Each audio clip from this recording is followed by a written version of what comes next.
Ladies and gentlemen, this pay-per-view at 8:30 p.m. had so much promise. And about 10 minutes ago, we saw one of the worst endings to a main roster pay-per-view I have ever seen. That's... Wow. I'm sitting here along with Eddie Mullen, and I'm utterly disappointed. A few minutes ago, the other third of the channel, June, texted us, F this shit, I'm converting to AEW. And he loves the WWE. He's the biggest WWE mark we know. And he fought with us to even watch a single thing of AEW now. That one match, that one main event. Changed everything. Wow.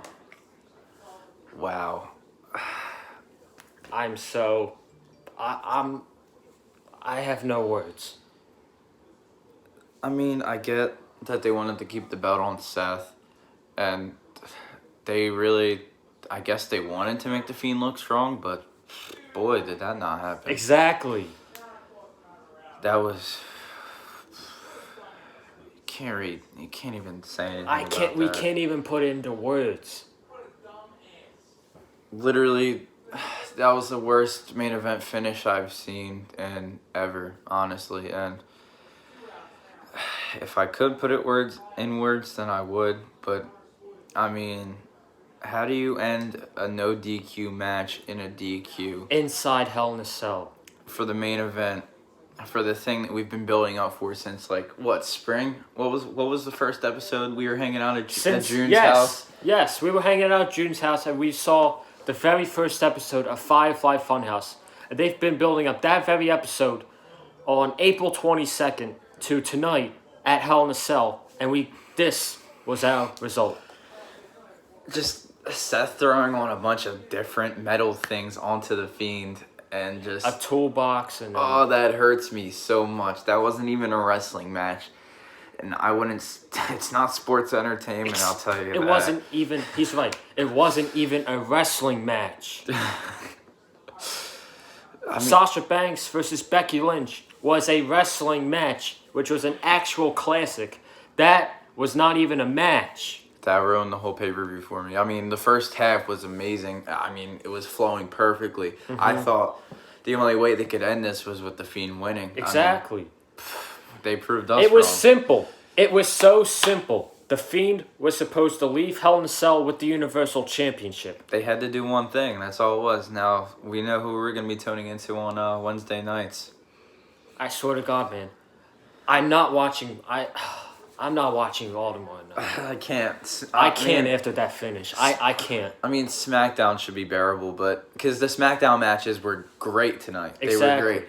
But the Raw matches, I believe, I didn't really like any of the Raw matches, to be honest. Well, the first Cell match, which I showed you, the yeah. match. I wasn't here for that, but once I came in, I saw the rest of that. But other than that, all the Raw matches didn't look too good. Mm-hmm. We're just gonna go over. We're not gonna give you the entire recap of the show. We're just gonna give you our thoughts to the main part, the important stuff, I guess you could say, that happened on the show. No 24/7 bullshit, all that stuff. I don't even want to talk about that, man. I don't even want to talk about it anymore. It's goddamn embarrassing. This company's a mess.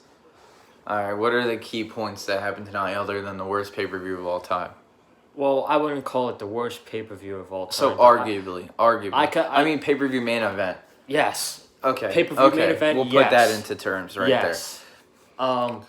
Let's talk about, since you weren't here for most of the Becky-Sasha match, let's talk about the Tag Team Tornado match, which was, I thought, a great match between Roman Reigns and Daniel Bryan and Harper and Rowan.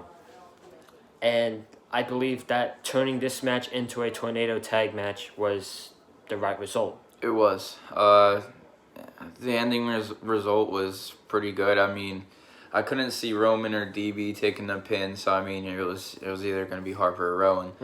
I like the spear spot through the announce table. That was pretty cool. good. Yeah. And then the ending sequence with the Superman punch into the running knee, into the spear, into the 1-2-3. That was pretty nice as well. And then at the end of the day, does this really hurt Harper and Rowan? I mean, they're going up against Roman Reigns and Daniel Bryan. They're just probably going to move into a tag team division, and Roman and Daniel are probably going to go off in their separate ways. Yeah, start their own rivalries. Yeah, I can see that not hurting Harper or Rowan. I just think either whenever they win it Monday or Friday night, whatever they go to, I think they need to make an impact as soon as they get there. I could say this. I hope it's Friday night. I do too. I hope it's not Monday night, but... But I mean, if it's on Monday night, they might get more of a shot because there's going to be less talent on Monday Night Raw. Wow, my phone is blowing up right now, man. You people on Twitter, man. Oh my God, going off from that finish. I mean, I only have one take off of this that's good. The red lighting was good. I did like that. I really liked that. It was unique. It was great, but it was bearable. It was Bray Wyatt's cell. It was. They ruined it. Oh my God! Right? They had to freaking ruin it. The most simplest thing you could have done tonight was give Bray Wyatt the Universal Championship, and you couldn't even do that. Therefore, you ruined the entire show. I'm back and forth on if they ruined the entire show, but altogether, that didn't make it the best show ever. If they ended it right, it could have been the best pay-per-view of the year. Exactly. It felt like it, too. From 7 to 8:30, it had a very nice pace. You had Becky and Sasha first. You had the Tag Team Tornado. And then you had Randy Orton and Ali. And then you had the Women's Tag Team title match. Which, even though the match wasn't really that good, I did like the ending with Asuka showing her killer instinct. With the green mist into Nikki Cross and the Kabuki Warriors becoming the new Women's Tag Team Championship. Since I just brought that up, what do you think of the finish to that match? I believe it's a good callback to her days in Japan, and I feel like they're going to keep using this as a heel run for them, although I'm not necessarily into the Women's Tag Team Championships, I believe. None of us are. Yeah, I believe that's going to be a strong point if they want to not bring it back, but actually make it relevant.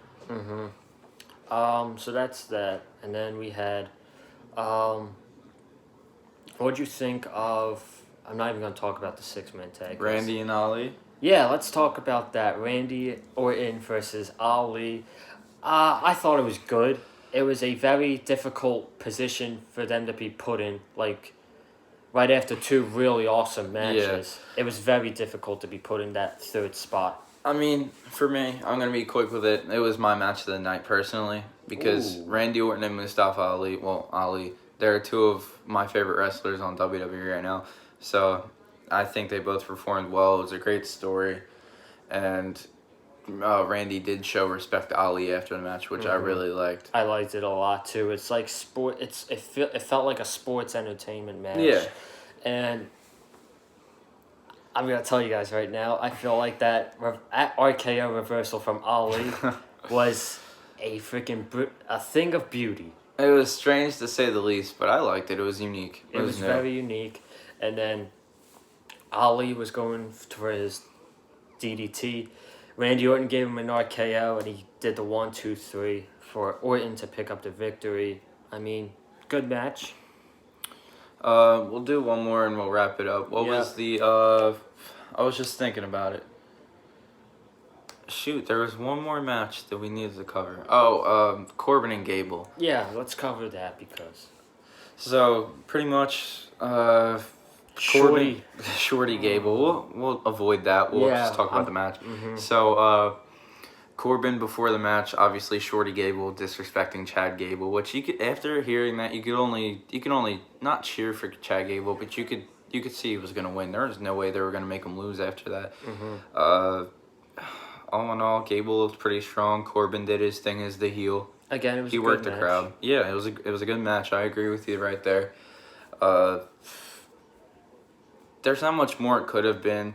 I mean, this build's different than what we've seen as of late, but we saw an attack backstage, so more than likely we're gonna get one more match. Yeah. Probably tomorrow night on Monday Night Raw. But or if not, the next pay-per-view. But either way, I feel like Gable's going to come out on top in this feud. And then, I don't know. Maybe Gable could come out with this because he's king of the ring. But it always matters on where they're going to take this. Before the main event, I would say Hell in a Cell was a decent show. Mm-hmm. Yeah. After that main event, though, I can't even utter out the word decent. It completely ruined the show for me, in my opinion. Like, oh my god.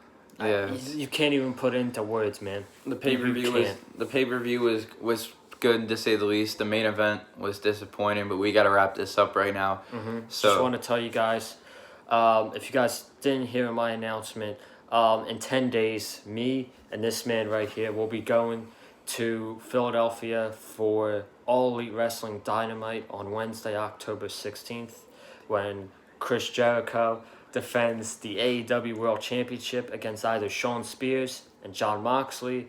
Plus, we get to see the Lucha Brothers versus the Jurassic Express in the first round match for the tag team title tournament, and then also SCU versus the Best Friends. So we will have a vlog for you guys for that. But we're going to wrap it up here. Please make sure to like, subscribe, comment down below what you thought of that disappointing ending to Hell in a Cell. And I'm all in on All Elite Wrestling. I'm Eddie Mullen. Joseph Conlin. We're wrapping this video up for today. Have a good one, guys. Thank you.